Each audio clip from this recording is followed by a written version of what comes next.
You ever see those videos of silky smooth and outrageously creamy mashed potatoes? I'm giving those a try.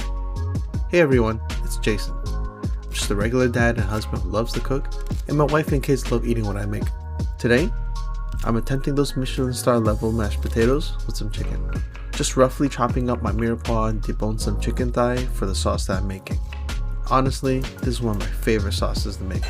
It's so freaking good and super easy to do. Give the bones and scraps a nice sear, dump in my mirepoix and garlic, and once I get it all browned up nicely, we're left with some fond at the bottom of the pan. I added a spoon of tomato paste, and once that cooks for a bit, I deglaze it with some chicken stock, added some salt and pepper, and a little bit of chicken bouillon. Let that simmer for about an hour before I remove the bones and blend it up nicely.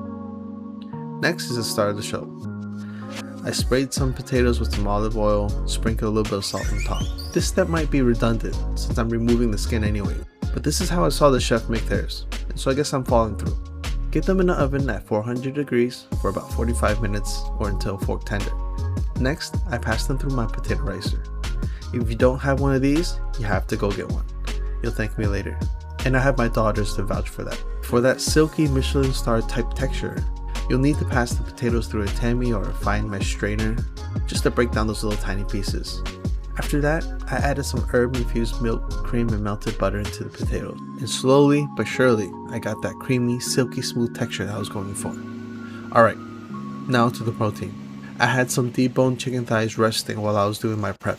And as you can see, the skin is perfectly dry, so I can create that nice crust when I sear it. I cooked the chicken to temp, stuck them in the warm oven, and I get to plating.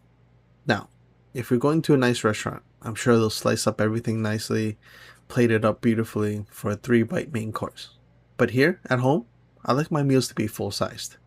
Oh yeah, I forgot to mention, I did have some carrots roasting in the oven with some olive oil and honey.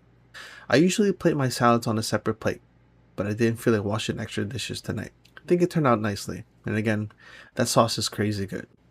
I put the rest of the sauce inside a squeeze bottle, and my daughters were basically taking turns drawing on their plates with it during their entire meal.